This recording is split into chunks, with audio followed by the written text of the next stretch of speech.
Friends, good morning. हम लोग spectroscopy पढ़ रहे थे। स्पेक्ट्रोस्कोपी, जैसा कि मैंने आपको बताया था, एक एक्सपेरिमेंटल टेक्निक है, एक प्रायोगिक विधि है जिसके द्वारा हम किसी भी कार्बनिक पदार्थ की संरचना ज्ञात कर सकते हैं। अब अणुओं में या आपकी संरचना में कौन से बंध हैं, कौन से क्रियात्मक समूह लगे हैं, इन सभी की जानकारी जो है हम स्पेक्ट्रोस्कोपी द्वारा, स्पेक्ट्रम द्वारा पता करके संरचना ज्ञात करते हैं। मैंने आपको ये भी बताया था कि हमारे सेकेंड ईयर के कोर्स में 2 प्रकार की स्पेक्ट्रोस्कोपी है। यूवी स्पेक्ट्रोस्कोपी यानी कि पराबैंगनीय एवं दृश्य spectroscopy, UV and visible spectroscopy, जो कि हम अब तक पढ़ चुके हैं। उसके सारे एस्पेक्ट्स, उसके क्वेश्चंस मैंने आपको बताए हैं, वो हम क्लियर कर चुके हैं। अब दूसरी स्पेक्ट्रोस्कोपी जो है हमारी IR स्पेक्ट्रोस्कोपी, या इसका पूरा नाम है इंफ्रारेड स्पेक्ट्रोस्कोपी, हिंदी में हम कहेंगे अवरक्त लाल स्पेक्ट्रोस्कोपी। तो सबसे पहले हम पढ़ेंगे इस IR स्पेक्ट्रोस्कोपी का सिद्धांत क्या है, इसके द्वारा हम कैसे संरचना ज्ञात कर सकते हैं। विद्युत चुंबकीय स्पेक्ट्रम के दृश्य व सूक्ष्म तरंग के मध्य का भाग IR क्षेत्र कहलाता है। IR क्षेत्र में अवशोषण अणुओं के निम्न स्तर से उच्च स्तर में कंपन के कारण होता है। अब आप ध्यान दीजिए, यूवी स्पेक्ट्रोस्कोपी हम जब पढ़ रहे थे उसमें इलेक्ट्रॉन्स का संक्रमण होता था, और इलेक्ट्रॉन जो है वो निम्न ऊर्जा स्तर से उच्च ऊर्जा स्तर में जाते हैं, और इसमें क्या होता है, कंपन होता है अणुओं का निम्न स्तर से उच्च स्तर में। ठीक है। IR क्षेत्र से विकिरणों के अवशोषण से परमाणुओं के मध्यों के बंधों में कई प्रकार के कंपन हो सकते हैं।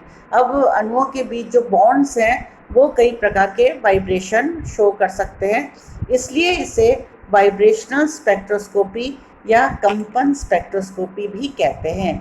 हम अच्छी तरह जानते हैं कि अणु में जो परमाणु जुड़े होते हैं वो ढीले बंध होने के कारण अंतरनाभिकीय दूरी पर कंपन अवस्था में रहते हैं।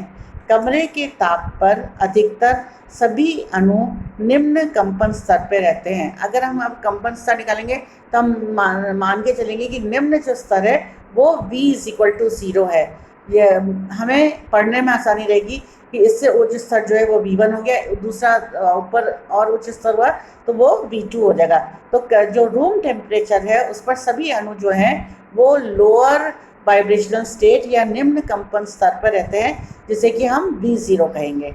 जैसे ही सैंपल में IR रेडिएशन प्रवाहित किया जाता है, IR रेडिएशन यानी कि IR क्षेत्र की ऊर्जा प्रवाहित की जाती है, तो कुछ अणु IR विकिरणों के विशिष्ट आवृत्ति, यानी विशिष्ट आवृत्ति क्या हो गई आपकी ऊर्जा के कुछ क्वांटा अवशोषित कर लेते हैं तथा शेष भाग पारगमित हो जाता है। अब यही हमने यूवी स्पेक्ट्रोस्कोपी में पढ़ा था कि अणु अपनी संरचना के अनुसार कुछ ऊर्जा का अवशोषण करते हैं। अब इसमें क्या अंतर है कि IR क्षेत्र है, तो जो अणु है वो IR क्षेत्र द्वारा अपनी संरचना के अनुसार कुछ ऊर्जा क्वांटा अवशोषित करेंगे, बाकी को पारगमित कर देते हैं। इससे अणुओं में उत्तेजना उत्पन्न होती है तथा वे अगले उच्च कंपन क्षेत्र में चले जाते हैं। अब हमारा निम्न कंपन क्षेत्र था V0, और अब इससे ऊपर वाला कंपन क्षेत्र हो गया हमारा V = 1। अवशोषण की तीव्रता तथा आवृत्ति के मध्य ग्राफ खींचने पर हमें एक IR स्पेक्ट्रा प्राप्त होता है। किसके बीच में आप ग्राफ खींचोगे? अवशोषण की तीव्रता और आवृत्ति। तो इनके बीच में ग्राफ खींचने पर हमें जो IR स्पेक्ट्रम मिलेगा, विभिन्न बंध एवं क्रियात्मक समूह के लिए विशिष्ट आवृत्तियाँ होती है, अतः प्रत्येक अणु की एक विशिष्ट शीर्ष प्राप्त होता है IR स्पेक्ट्रम में। IR स्पेक्ट्रम जितने भी बंध हैं या क्रियात्मक समूह हैं तो उनकी अपनी अलग अलग आवृत्ति है, तो उस आवृत्ति पे वो IR स्पेक्ट्रम में अपना अपना शीर्ष देते हैं। इस प्रकार विशिष्ट आवृत्ति के अध्ययन से क्रियात्मक समूह को ज्ञात करना अवरक्त स्पेक्ट्रम या अवरक्त स्पेक्ट्रोस्कोपी कहलाती है।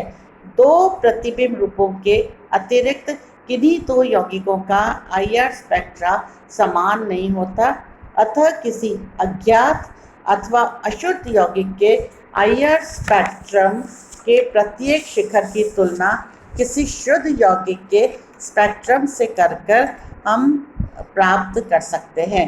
यानी हमने अगर इन दोनों को कंपेयर किया तो हम एक शुद्ध यौगिक का स्पेक्ट्रम जो है उसकी संरचना ज्ञात किया जा सकता है। अब IR स्पेक्ट्रम जो है या IR स्पेक्ट्रोस्कोपी कौन से यौगिक देंगे, इसकी कंडीशंस हैं, शर्तें हैं। वे यौगिक जो इन शर्तों को पूरा करते हैं IR स्पेक्ट्रोस्कोपी दर्शाते हैं। तो IR स्पेक्ट्रोस्कोपी को संपन्न करने के लिए आवश्यक शर्तें।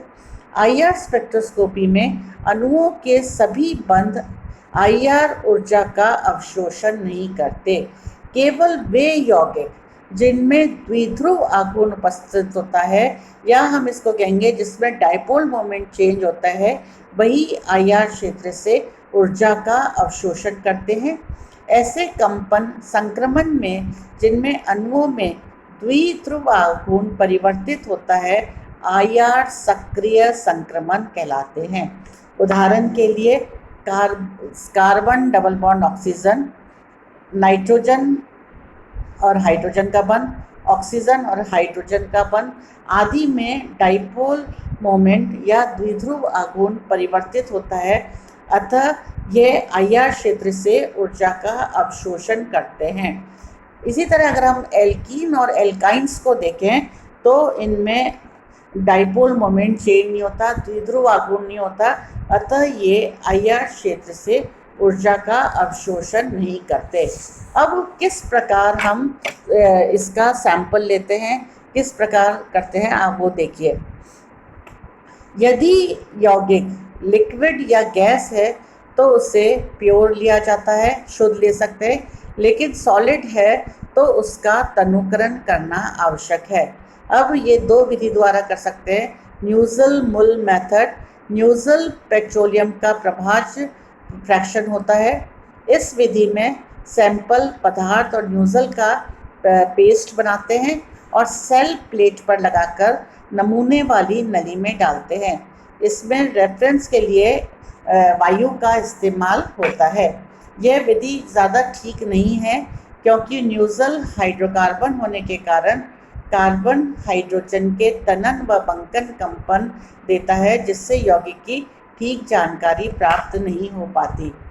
दूसरी विधि है एल्कली हैलाइड पैलेट मेथड। इसमें सैंपल को क्षार धातु हैलाइड KBr पोटेशियम ब्रोमाइड या पोटेशियम क्लोराइड के साथ पीसकर टिक्की बनाई जाती है तथा सेल प्लेट पर लगाकर नमूने वाली नली में डालते हैं।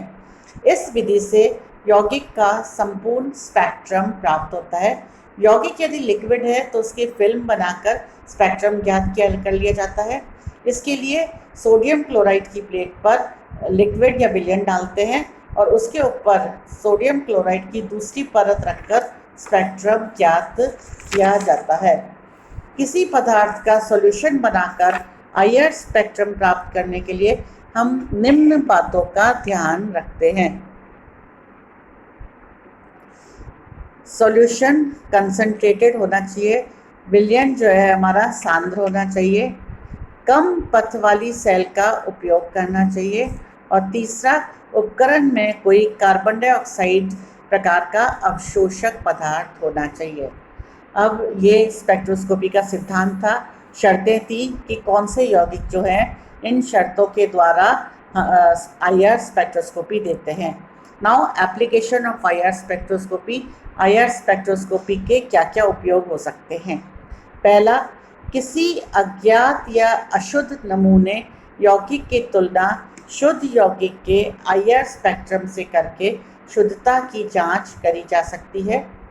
दूसरा पॉइंट, अणुओं की कंपन गतियाँ उसकी संरचना पर निर्भर करती है, अतः IR स्पेक्ट्रोस्कोपी द्वारा अणुओं की संरचना ज्ञात की जा सकती है। तीसरा, IR स्पेक्ट्रोस्कोपी के द्वारा यौगिक में उपस्थित हाइड्रोजन बंध का पता लगाया जा सकता है। चौथा, किसी कार्बनिक अभिक्रिया की प्रोग्रेस पता की जा सकती है।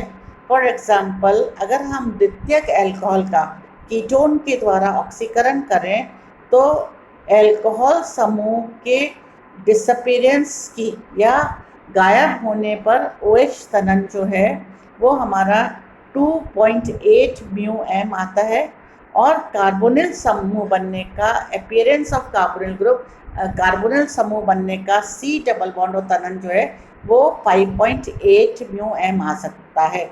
इसके द्वारा हम किसी भी अभिक्रिया की गति का पता लगा सकते हैं। एंड लास्ट पॉइंट, फिंगरप्रिंट क्षेत्र से दो यौगिकों के मिश्रण में यौगिक की पहचान की जा सकती है। तो ये आपका था आईआर स्पेक्ट्रोस्कोपी का सिद्धांत, उसकी कंडीशंस और एप्लीकेशन, किस प्रकार हम संरचना ज्ञात कर सकते हैं। धन्यवाद।